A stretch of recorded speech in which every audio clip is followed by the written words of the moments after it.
আসসালামু আলাইকুম। আপনারা সবাই কেমন আছেন? আশা করি ভালো আছেন। আলহামদুলিল্লাহ আমি ভালো আছি। আমার গলাটা একটু বসে গেছে, তাই কথা বলতে পারছি না খুব ভালো করে। ক্ষমা করে দেখবেন। আজকের ভিডিও করার কারণটা হচ্ছে যে বাংলাদেশে জুলাই গণ অভ্যুত্থানের ২ বছর পূর্তি বাংলাদেশের ইতিহাসের অন্যতম গুরুত্বপূর্ণ এই দিন।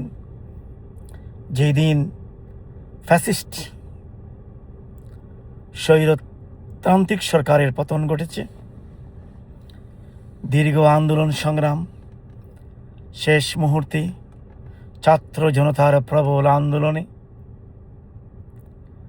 আমাদের উপর চেপে বসে থাকা সেই গণতন্ত্র বিরোধী, গণবিরোধী, সংবিধান বিরোধী, বাংলাদেশ বিরোধী ফ্যাসিবাদী অপশাসনের অবসান ঘটেছে। বাংলাদেশি গণতন্ত্র ফিরে এসেছে। গণতন্ত্র কতটুকু সফল হচ্ছে সেটাকে আমরা বিচার না করে আমরা বলবো যে অপেক্ষাকৃত অনেক গ্রহণযোগ্য জনমতের প্রতিফলন ঘটেছে এমন একটি নির্বাচনের মাধ্যমে বাংলাদেশে নতুন সরকার ক্ষমতায় এসেছে। সবচেয়ে আনন্দের খবর হলো যে এখন যারা রাজনীতি করছেন এরা সবাই বাংলাদেশপন্থী। মতপার্থক্য থাকতে পারে, ভিন্ন ধরনের সমালোচনা থাকতে পারে, কিন্তু প্রকৃত অর্থে যারা বাংলাদেশের শত্রু ছিল, যারা বাংলাদেশ বিরোধী অপতৎপরতা করেছে, বাংলাদেশের জনগণের অধিকার কেড়েছে, শত শত মানুষ হত্যা করেছে, গুম করেছে, খুন করেছে, অন্যায় অবিচার লক্ষ কোটি টাকা লুটপাট করেছে, পাচার করেছে, একটা মগের মুল্লুক যারা তৈরি করেছিল সেই মগের মুল্লুক থেকে আমরা মুক্ত হয়েছি, এটা আমরা সুস্পষ্টভাবে বলতে পারি। কিন্তু প্রশ্ন হলো বাংলাদেশের এই জনগণ যে আকাঙ্ক্ষা, যে প্রত্যাশা নিয়ে দীর্ঘদিন যাবৎ যে আন্দোলন সংগ্রাম করেছে, যে বাংলাদেশে গণতন্ত্র প্রতিষ্ঠিত হবে, সুশাসন প্রতিষ্ঠিত হবে, জনগণের অধিকার রক্ষা করা হবে, বাংলাদেশের মানুষের সামাজিক মর্যাদা, মানবিক উন্নয়ন, সমতা প্রতিষ্ঠিত হবে, সেই স্বপ্নে বাস্তবায়নের জন্য কি আমরা সঠিক পথে এগোচ্ছি? কিন্তু আমরা লক্ষ্য করছি আজকে যেই ছাত্র জনতার আত্মাহুতির কারণে যে গণতন্ত্র ফিরে পেয়েছি, যে ক্ষমতা আমরা ফিরে পেয়েছি, আজকে সংসদে সরকারি দল বা বিরোধী দল যারাই আছেন একটা সম্মানের সহিত আছেন। খুব সুন্দর সংসদ চলছে, খুব ভালো লাগছে, কিন্তু মাঝে মাঝে দু একটি ঘটনা ঘটছে আমাদের খুব খারাপ লাগে এবং এই ধরনের ছোটো ছোটো ঘটনা আমাদেরকে খুব পীড়া দেয়। সেটা হলো আজকে বিভিন্ন রাজনৈতিক দলের বিভিন্ন কর্মসূচিতে বিভিন্ন ধরনের সমালোচনা কথা আসতে পারে। কথার সমালোচনা আমরা কথা দিয়ে দেব, আমরা গঠনমূলক সমালোচনা করব, আলোচনা করব, আমরা তীব্র কটাক্ষ করব, কিন্তু আমরা সহিংসতা চাই না। আমরা লক্ষ্য করলাম এনসিপির গণসমাবেশে আলিফ নামের একটি ছেলে, তার চক্ষুকে আঘাত করা হয়েছে, তার একটি চক্ষু প্রায় বিনষ্ট হয়ে গেছে। এটা খুবই দুঃখজনক, আমি নিন্দা জানাই। আমরা এটা আশা করি না ২৪ পরবর্তী এই বাংলাদেশে এই ধরনের সহিংস, এই ধরনের আক্রমণাত্মক ঘটনা ঘটবে, কখনই প্রত্যাশা করতে পারি না।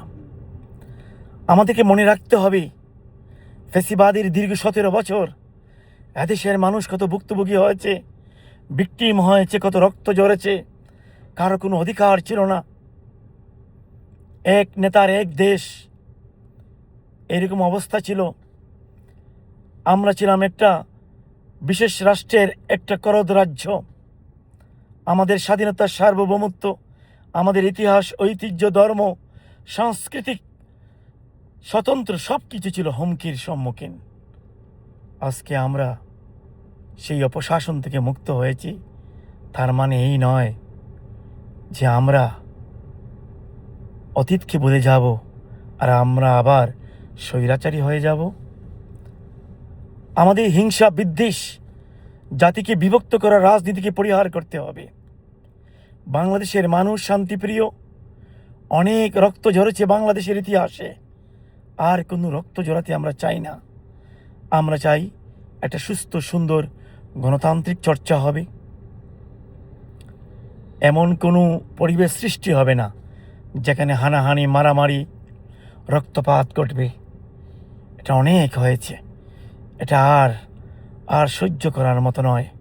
সুতরাং আজকে যারা দায়িত্বশীল আছেন, সরকারি দল, বিরোধী দল, আমার আহ্বান থাকবে, আপনারা সংযত হন, অতীত থেকে শিক্ষা গ্রহণ করুন।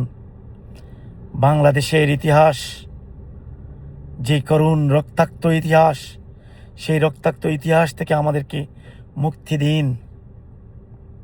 এটা আমাদের অধিকার, এটা আমাদের হক। এই হককে বিনষ্ট করবেন না। আপনারা আবার নতুন করে ফ্যাসিবাদী হয়ে উঠবেন না। বাংলাদেশের মানুষ আজকে আপনাদেরকে ক্ষমতায় বসিয়েছে। আজকে আপনারা কত লাঞ্ছিত, নিপীড়িত হয়েছেন। আজকে আপনারা সরকার পরিচালনা করছেন, বিরোধী দল, আপনারা আজকে সম্মানের সহিত সংসদে বসে বক্তব্য রাখতে পারতেছেন। আপনাদের মর্যাদা বেড়েছে। আপনাদের আজকের অবস্থান আজ থেকে 2 বছর আগে কী ছিল যদি একটু কল্পনা করেন, অনুভব করতে পারবেন। সেই বিষয়টিও অনুধাবন করে বাংলাদেশে একটা সুস্থ সুন্দর রাজনীতি উপহার দিন। আপনারা মনে রাখবেন, যারা শত্রু, যারা এই বাংলাদেশ বিরোধী, তারা বসে নেই। তারা সর্বক্ষণ ষড়যন্ত্র করেই থাকবে। তারা একটু সুযোগ পেলেই এমন ছুবল দেবে আমরা কল্পনাও করতে পারবো না। সুতরাং আপনারা মনে রাখবেন, দেশে বিদেশে এই ফ্যাসিবাদের অনেক সমর্থক রয়েছে, লেখক রয়েছে, বুদ্ধিজীবী রয়েছে, তাদের অনেক বিশেষ ব্যক্তিত্ব রয়েছে। তারা মরণপণ চেষ্টা করবে এমন একটি ঘটনা ঘটানোর জন্য। বাংলাদেশের এই বর্তমান গণতন্ত্র, এই সরকার, এই বিরোধী দলের বিরুদ্ধে তারা হেন কোনো কাজ নেই যে তারা চেষ্টা করবে না তাদেরকে প্রতিহত করার জন্য। তাই আমি প্রত্যাশা করি বাংলাদেশের 24 পরবর্তী এই বাংলাদেশে আপনারা সংযত হন, আপনাদের মুখের ভাষা সংযত করুন, ভদ্র রাজনীতি করুন, সংযত রাজনীতি করুন।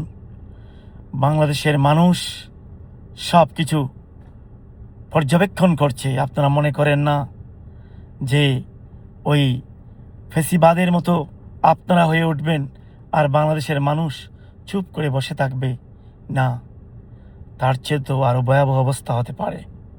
কারণ মানুষের ধৈর্যের বাঁধ ভেঙে গিয়েছিল বলেই ছাত্র জনতা সেই তুমুল সংগ্রাম আর আত্মাহুতির মাধ্যমে ফ্যাসিবাদকে তাড়িত করে সেই গণতন্ত্রকে ফিরিয়ে এনেছে।